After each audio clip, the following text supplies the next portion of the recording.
நீங்க ஃபேமஸ் ஆகணும்னு நினைச்சா இவனை கூட வச்சுக்கிட்டா போதும், ஓவர் நைட்ல உங்களை பாப்புலர் ஆக்கிடும். எங்க தலைவருக்கு தோல்வி கிடையாது. யாராலே வர முடியாது, கிட்ட கூட நாட முடியாது. தலைவர் விஜய் தான் வருவா போல. 100க்கு 100 இல்லன்னு ஒரு பக்கம் மீசி எடுத்து நடுக்கிறேன். சாமி கும்பிடுங்க.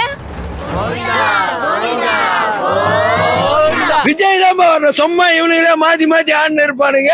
நாங்க என்ன இவனுங்களுக்கு ஒழிச்சு வச்சு கொட்டுறதுக்கு நாங்களா மாடா மனசாலா? இவனுங்க இதுக்கு ஏத்துவானுங்க, அதுக்கு ஏத்துவானுங்க. இலவாசின்னா எல்லாம் சென்ட்ரல் கவர்மெண்ட் ஏத்தந்து இவங்கள ஏத்துனாங்க. இவங்க பட்ஜெட் போட்டாங்களா? இவங்க ஒரு பட்ஜெட் கூட போடல 5 வருஷமா. அவன் போட்ட பட்ஜெட் தான் எல்லாமே. உன்னை அசிங்கப்படுத்துறதுக்கு 1/2 நாள் அரசாங்க லீவே உள்ளாம் போல. அவ்வளவு பெரிய அகாடா நீ.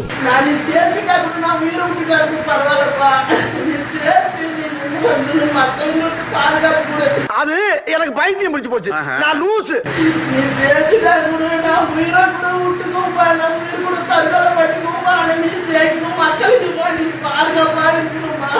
சாவுல புளிய மரத்துல சாவுல செத்த பையில தூக்கு போட்டு சாவு. இந்த பனைமரத்துல வச்சு அப்படியே ராவு செத்த பையில.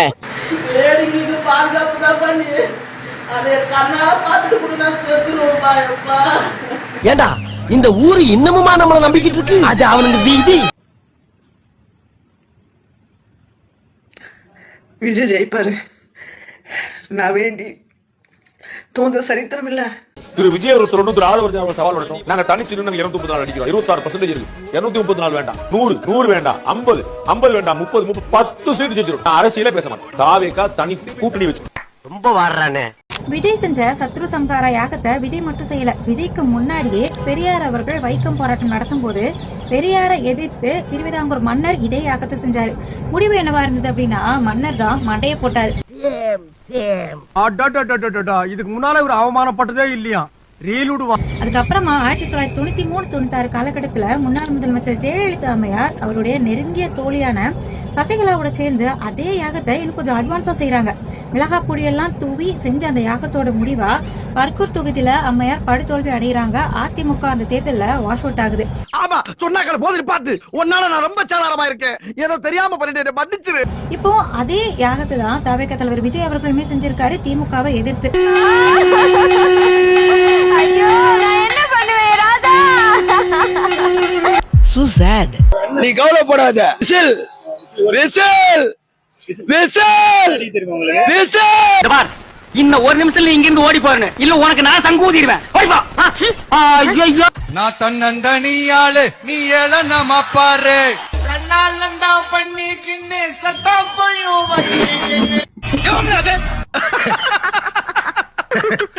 குழந்தைங்க வந்து பிறந்தாங்கன்னா அம்மான்னு தான் சொல்லி அழுகுவாங்க. இப்ப இனிமே பிறக்கிற குழந்தைங்க எல்லாருமே டிவிக்கேன்னு தான் பேச போறாங்க, கூப்பிட போறாங்க. 26ல தளபதி தான் சிஎம் உட்காருவாரு.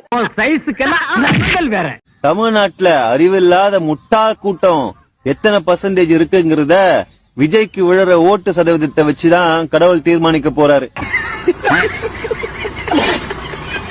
நீங்க சூழ்ச்சி செஞ்சு தோத்தா கூட தப்பிச்சிருவீங்க, ஜெயிச்சீங்கன்னு வச்சுக்கோங்களேன் தப்பிக்கவே முடியாது. நாய்களுக்கு நான் பதில் சொல்ல வேண்டிய அவசியம் கிடையாது. இவங்களை போற ஊசி போட்டு கொண்டு வரணும் அப்படின்னு பேட்டி கொடுத்திருக்கேன். ஊசி போட்டு கொண்டு கடலில் போட்டணும். இவங்க இந்த பூமிக்கு தேவையில்லாத எக்ஸ்ட்ரா வெயிட். ஊசி போட்டு கொண்டு கடலில் போட்டணும். இவங்க இந்த பூமிக்கு தேவையில்லாத எக்ஸ்ட்ரா வெயிட். திமுக பயந்துருக்காங்க. ஏன்னா திருத்தணி தொகுதியில திமுக கண்டெஸ்டே பண்ணல. ஏன்னா என்னோட பெயரை தளபதி விஜய் அவர்கள் அனௌன்ஸ் பண்ணதுக்கு அப்புறம் திமுக தேமுதிகக்கு சீட்டு கொடுத்துட்டாங்க. ஒப்பம் வந்துட்டாலும் பெரிய ராஜராஜ சோழன் அப்படியே கத்தி எடுத்து சண்டை போட்டு சொடக்கட்டின்னு ஜெயிச்சிருவாரு. விஜய்க்கு எத்தனை சதவீத ஓட்டு விழுவதோ அதே சதவீத துன்பத்தை தமிழக மக்கள் வரவிருக்கும் ஆபத்துல சந்திக்க போறாங்கிறத மறந்துடாதீங்க. இந்த பார், என் வேலையை நான் பாத்துக்கிட்டு இருக்கேன், அதே மாதிரி உன் வேலையை நீ பாரு. என் வேலையை தாண்டா பாக்குறேன். ஒரு மனுஷன் பாத்துக்கிறாருல, இவர் உதயசூரியன் போட்டது அப்பாதான். அதனால உள்ள சைக்கிள் வெளியே பாத்துக்கிறாரு. So sad. ஏன் பயப்படுறீங்க? பயமா? பயமானே நேருக்கு நேர் வாங்க. வாய் மட்டும் இல்லனா நாய் தூக்கிட்டு போய்டும் நல்லா. ஜெயிக்கிறோம், நம்ம தான் ஜெயிக்கிறோம். நேரா நிக்கிறோம்ப்பா. நீ நேருக்கு நேர் நில்ல, நாங்க பாத்துக்குறோம். நீங்க நாங்க பாத்துக்குறோம். இது பிறந்ததுல இருந்தே இப்படித்தானா? மூளை வளர்ச்சி குறைவா?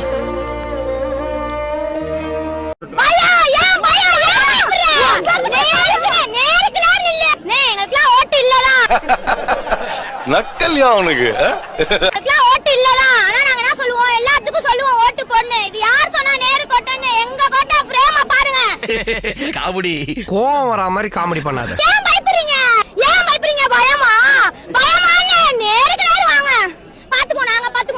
பாத்துக்குவோம். செம்ம காமெடி பண்ணுவாப்ல. நான் எங்கடா பண்ணேன்? என்ன வச்சு நீங்க தானடா காமெடி பண்ணுவீங்க.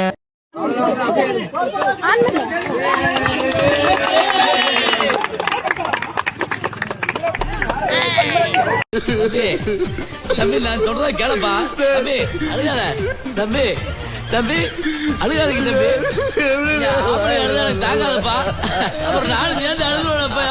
நான் எப்படியா இருந்தாலும் நான் கண்டிப்பா தளபதி பார்க்காம நான் இந்த இடத்த விட்டு நான் ஊறவே மாட்டேன். இங்கே படுத்தாலும் பரவாயில்ல. நானு அவ்வளவு வெறி மாப்பிளைக்கு எனக்கு சொல்லவே தெரியல. அவரை பார்க்கணும்னு சொன்னோடனே என்னோட 2வது அப்பா நான் பார்க்க போறேன்னா என்னால நினைச்சு கூட பார்க்க முடியல. நான் ரொம்பவே எக்ஸைட்மெண்டா இருக்கேன். என்னோட 2வது அப்பா நான் பார்க்க போறேன்னு நினைச்சு கூட பார்க்க முடியல.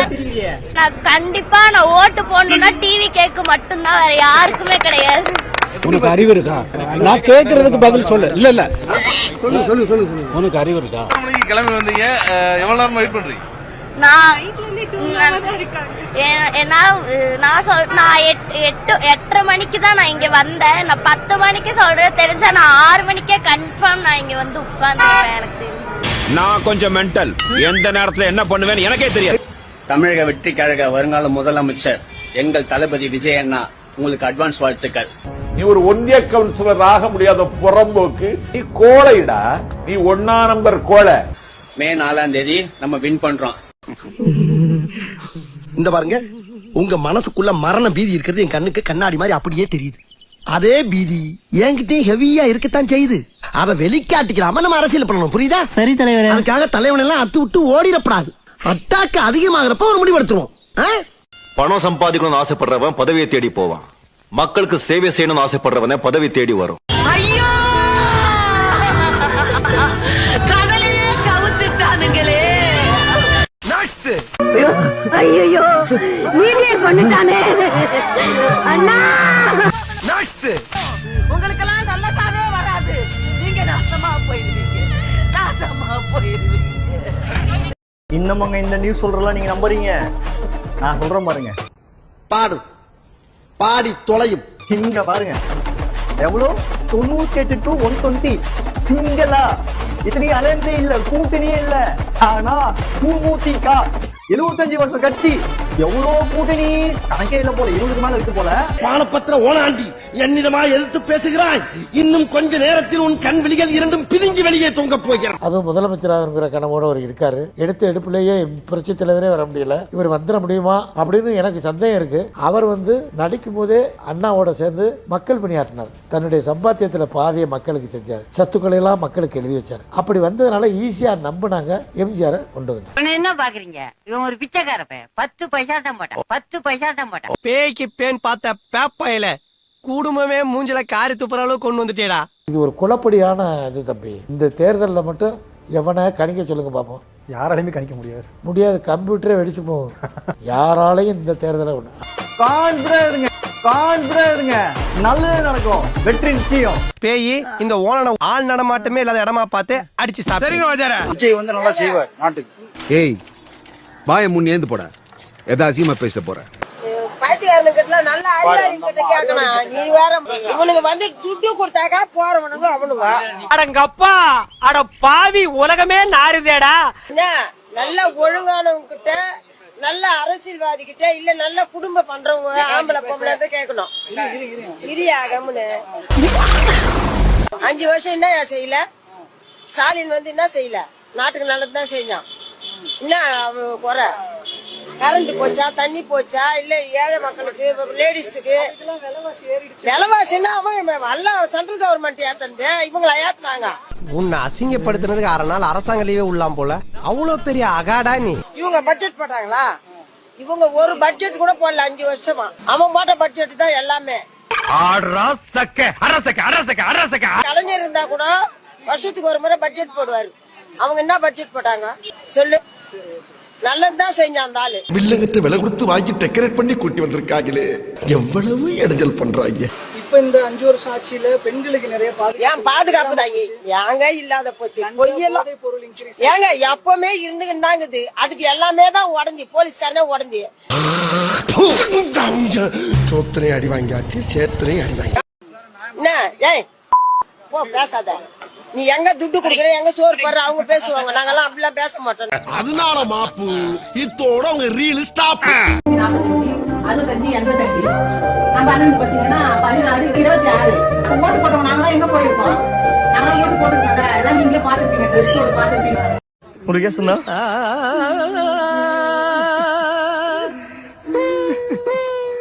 என்னமோ சில்வர் ஜூப்ளி ஒரே அடியில் நொட்டிடும்னா நொட்டிட்டு போயிடுச்சு தம்பி. எல்லா கருத்து கணிப்பு ஒரு 6 கருத்து கணிப்பு திமுகன்னு சொல்ல, 2 கருத்து கணிப்பு அதிமுக ஆட்சி அமைக்க போகுதுன்னு சொல்ல, திடீர்னு ஒரு ஆக்சிஸ் மை இந்தியா கருத்து கணிப்பு ஒன்று விஜய் ஆட்சி அமைக்க வாய்ப்பு இருக்கு அப்படின்னு சொல்லி இது எல்லா ஆட்டத்தையும் கலைச்சு போட்டு அவங்க புதுசா ஒரு டெக்னிக்கை சொல்லியிருக்கிறாங்க அப்படிங்கறது. இங்க தொலைக்காட்சி நேரலையில தேம்பி தேம்பி அழுகுறாரு இவர் தான் ஆக்சிஸ் மை இந்தியாவோட டைரக்டர் பிரதீப் குப்தா. அது புதுசா வந்து கணக்கெடுத்து தமிழ்நாட்டில் இந்த அளவுக்கு தமிழ்நாட்டில் இவ்வளவு பத்திரிகையாளர் இருக்கும்போது அருமையான ஒரு கருத்து கணிப்பு சொல்லியிருக்கிறாங்க. வாழ்த்துக்கள் அவங்களுக்கு. இல்ல மத்த எல்லா கருத்து கணிப்பையும் நம்ம ஆதரிச்சு அவங்க பயந்து கொடுத்துருக்காங்கன்னா பயப்படாம தைரியமா 98 குத்துக்கிறாரு பாருங்க, 120. அதை தான் சார் பாராட்டணும். தபாஷ் மாமா, இப்பதான் நீங்க ஒரு பெரிய மனுஷன் நிரூபிச்சிருக்கீங்க. ஆக்சிஸ் மை இந்தியா இந்தியாவில் தேர்தல் கருத்து கணிப்பு நடத்தும் நிறுவனங்கள்ல மிகவும் பிரசித்தி பெற்ற நிறுவனமாகும். ரொம்ப பயங்கரமான ஆளா இருப்பாரு. சில தினங்களுக்கு முன்னால எக்ஸிட் போல்ல என்டிஏ கூட்டணி 400க்கு மேலையும் இந்தியா கூட்டணி 166 இடங்கள்ல மட்டுமே வெற்றி பெற வாய்ப்பு இருக்குன்னு திட்டவட்டமா இவர் சொல்லியிருந்தாரு. ஆனா இன்னைக்கு அவரோட கருத்து கணிப்பு ரொம்ப தவறா போனதுனால மனுஷன் இப்படி தேம்பி தேம்பி அழறாரு.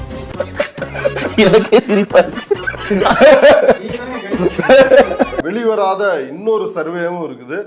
அந்த சர்வே வந்து ராதன் பண்டிட் வெற்றிவேல் அப்படின்றவர் எடுத்திருக்கிறாரு. அதுல 170 இடங்களில் தமிழக வெற்றி கழகம் விஜய் கட்சி வெற்றி பெறும் அப்படின்னு சொல்லிருக்கிறாங்க. ஐயோ, ஒரு பைத்தியக்கார பைலட் மாட்டிட்டு படுற பாடு. பொறுக்கிறவன் 2 பொண்டாட்டி வச்சிருக்கான், கூட்டுறவன் 4 புருஷன் வச்சிருக்கான், காசு இல்லாதவங்க கூட 10 பொண்டாட்டி 10 புருஷனோட ஜாலியா வாழ்றாங்க. எங்கள்கிட்ட காசு இருக்கு, நாங்க வச்சுக்குவோம், வச்சுக்காம போவோம். பிள்ளைய ரொம்ப அற்புதமா வளர்த்திருக்கமா நீ.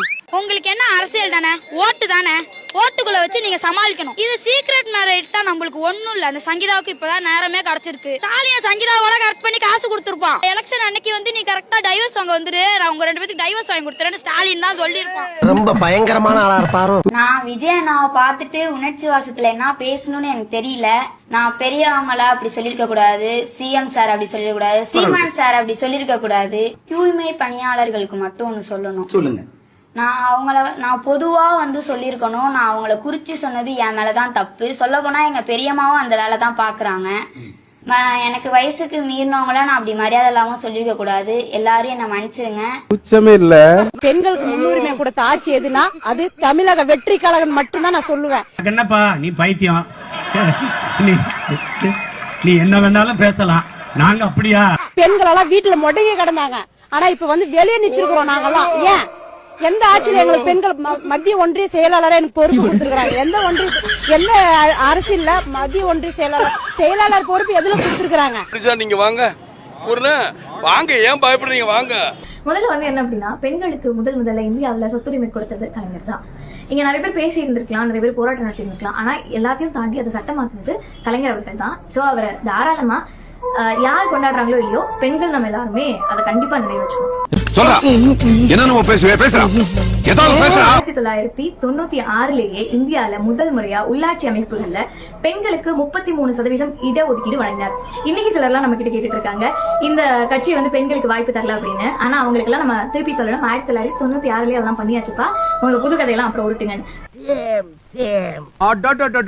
இதுக்கு முன்னால ஒரு அவமானப்பட்டதே இல்லையா? அப்புறமா கணவனால கைவிடப்பட்ட பெண்களுக்கு 18 வயசு நிரம்பிய ஆண் மகன்கள் இருந்தாலும் கூட அவங்களுக்கு முதியோர் உதவி திட்டத்தின் கீழ் உதவித்தொகை வழங்க 1998 ஆணையிட்டு நடைமுறைப்படுத்தினரும் கலைஞர் அவர்கள் தான். என்னடா சிரிக்கிற? பயமுறா பெரிய பல்லழக. 1990 அரசு வேலை வாய்ப்புல பெண்களுக்கு 30% இடஒதுக்கீட்டு முறை வந்து சட்டமா கொண்டு வந்தவரும் கலைஞர் தான். இந்தியாவிலே முதல் முறை காவல்துறையில வந்து பெண்களை பணி நியமனம் செய்ததும் வந்து கலைஞர் அவர்கள் தான். பெண்களை நிர்வாகிக்கும் நியாய விலை கடைகளையும் கொண்டு வந்திருக்கிறாரு. 7000 பள்ளிக்கூடங்களை வந்து ஐயா கலைஞர் அவர்கள் வந்து திறந்து வச்சிருக்காங்க. எனக்காண்டி அவரை ஒரே ஒருத்தர் மன்னிச்சிருக்கீங்க, ஒரே ஒருத்தரா? நீ என்ன பெரிய ஜட்ஜா? உனக்காக மன்னிக்கிறதுக்கு 2 பேரும் கூட்டுக்கார மன்னிச்சானே. இந்தியாவிலே ஒரு பல்கலைக்கழகத்திற்கு அம்பேத்கர் பெயரை முதல் முறை வச்சது வந்து கலைஞர் அவர்கள் தான். கலைஞர் அப்படின்னு சொன்னா இன்னைக்கு இருக்கிற இளைஞர்கள் வரைக்கும் ஒரு இனம் புரியாத வெறுப்பு. இந்த வெறுப்பு இயல்பாவோ இல்ல வந்து அவங்களுக்கா சின்ன வயசுல இருந்து வருது அப்படிலாம் ஒன்றும் கிடையாது. இந்த வெறுப்பு திட்டமிட்டு பார்ப்பனியத்தை தூக்கி பிடிக்கிற நபர்களால காலங்காலமா விதிக்கப்பட்டிருக்கு. நோண்ட ஆரம்பிச்சுட்டானே. எங்கேயோ ஒரு போட்டோ போடுவாங்க ஏதோ ஒரு குழுல, அவ்வளவுதான வரைக்கும். இது வரைக்கும் எந்த ஆட்சியிலயும் பெண்களுக்கு முன்னுரிமை கொடுத்து வெளியே வர வைக்கல. ஆனா தமிழக வெற்றி கழகத்துல பெண்களுக்கு முன்னுரிமையை கொடுத்து எங்களை வெளியே வர வச்சிருக்காங்க. கலியுக கர்ணனே, நீங்க நல்லா இருக்கணும். உங்கள மாதிரி உள்ளவங்களால தான் இந்த நாட்டுல அப்பப்ப மழையே பெய்யுது. இந்த ஆட்சி நாங்க கண்டிப்பா மாத்தி கொடுப்போம். தளபதி சிஎம் ஆட்சி வைக்குவோம். நாங்க இதுக்காக நாங்க எவ்வளவு வேணாலும் போராடுவோம். அப்படியாடா மயிறு, சரிடா மயிறு, ஓகேடா மயிறு. எப்படி ஒரு அமெரிக்கால ஒரு கல்ட்டு தலைவர் 1000 பேர் சைலண்ட் குப்பியோட வா எனக்கா சான்னு சொன்னானோ அது மாதிரி விஜய் செய்யறாரு.